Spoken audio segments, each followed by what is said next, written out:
Language is not just a tool for communication. It is a weapon of identity, a flag of culture, and the heartbeat of a free people. When a nation dares to drop the language of its former oppressor, it is not merely rewriting its constitution, it is rewriting its destiny.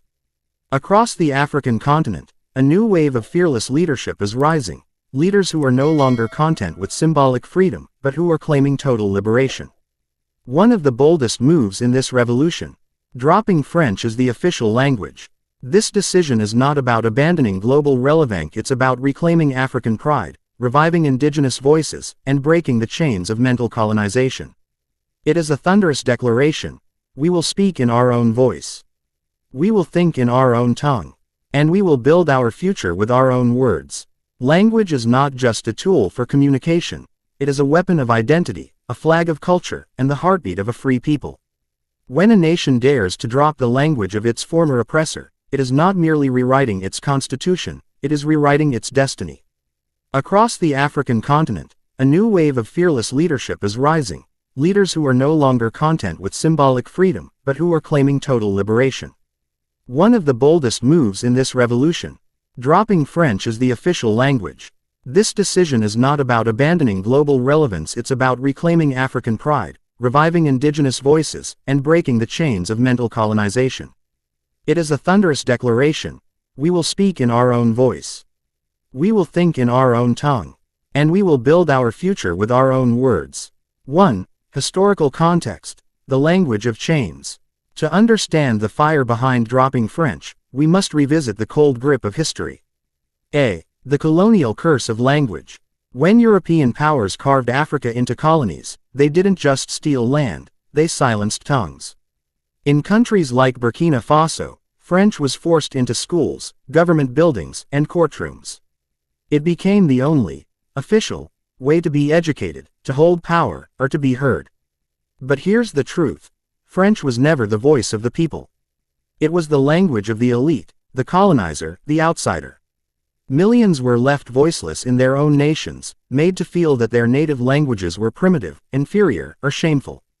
Speak French, or be invisible.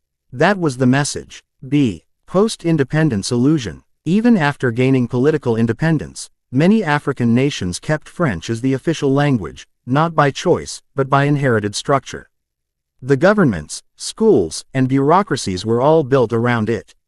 Why? Because switching to local languages seemed too complex, too expensive, too risky. But here's what was truly expensive: the cost of identity, the cost of dignity, and the cost of cultural erasure. The result: a disconnect between leadership and citizens, especially in rural areas where French is barely spoken. A nation divided not by politics, but by language itself. 2. The decision to drop French, a bold break from the past. In a world where many leaders still walk the tightrope of diplomacy and dependency, one decision echoed like thunder across the continent: drop French. Speak like your people, rule like your ancestors. This was not a casual policy change.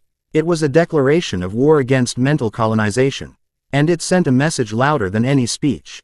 We are done speaking in the language of those who once shackled us.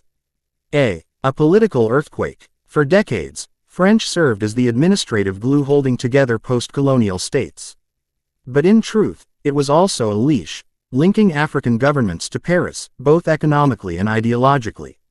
By dropping French, a new generation of leaders, like Captain Ibrahim Traoré of Burkina Faso, are not just making a linguistic shift. They are shaking off France's lingering control, rejecting neo-colonial influence, and standing tall as sovereign voices in African affairs. This is more than politics, it's a revolution in identity. B. Leadership with a backbone. It takes more than speeches to decolonize a country, it takes courage.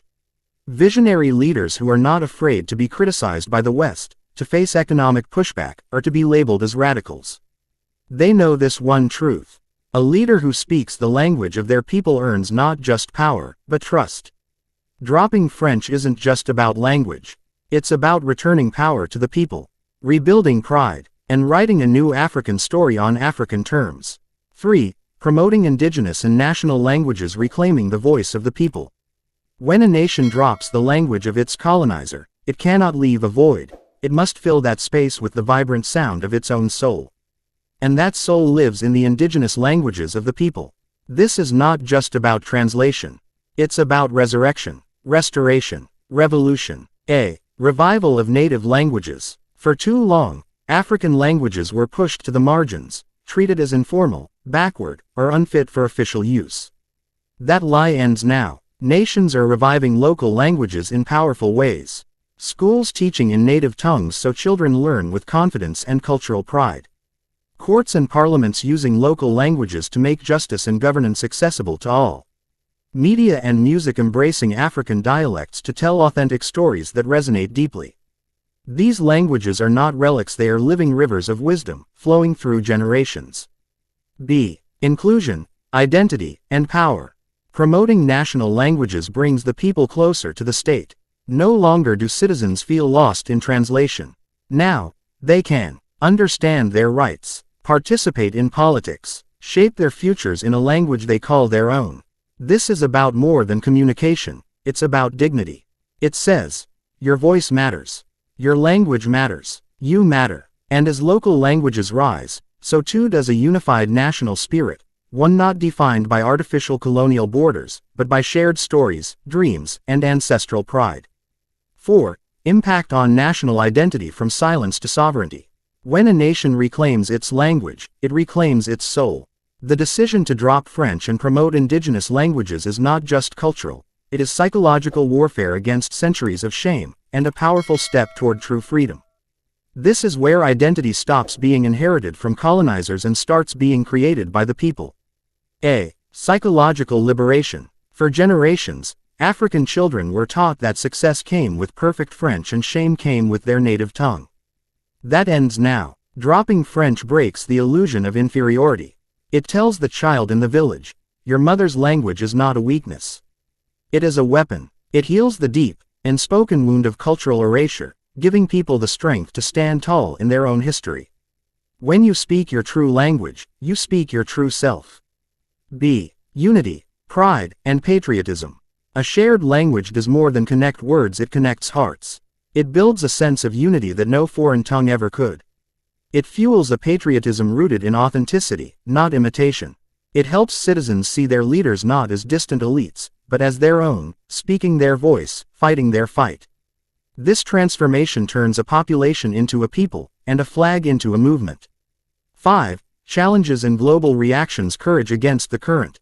No revolutionary move comes without resistance. Dropping French and embracing indigenous languages is a bold stand, but boldness invites both challenges at home and shockwaves abroad. Yet every challenge faced is proof that the path being walked is powerful and necessary. A. Practical and educational obstacles. Switching national languages isn't as simple as flipping a switch, it requires deep restructuring. Translating legal and educational systems into multiple local languages. Training teachers, officials, and media to operate fluently in native tongues.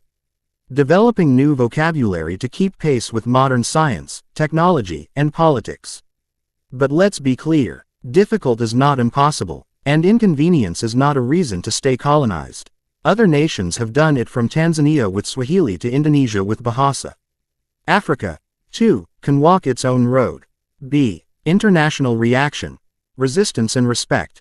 The moment a country announces it's dropping French, former colonial powers raise their eyebrows and their voices. Some label the move as radical, nationalist, or regressive. They fear losing influence, access, and control. Global institutions may even try to pressure or punish with diplomatic or economic consequences. But at the same time, something else happens. Ordinary people across Africa rise in applause. Younger generations feel inspired, and other nations start to imagine their own liberation. This is how revolutions spread, not just with fire, but with example. Conclusion: a nation finds its voice. This is not just about dropping French. It's about picking up what was buried: dignity, memory, identity, and power. When a nation speaks in its own language, it does more than communicate, it awakens. It no longer waits for permission to exist. It no longer begs to be seen or heard. It becomes its full self, boldly and unapologetically. Our voice is no longer borrowed. Our tongue is no longer chained. We are free, so let the world call it radical. Let critics call it rebellion. Because it is. It is the rebellion of the mind against mental colonization. It is the revolution of culture over conformity. And it is the resurrection of Africa's true identity. To the youth, learn your languages. Speak them with pride. To the leaders, be brave. Break away from the shadows of empire. To Africa, it's time to rise not just in body, but in voice.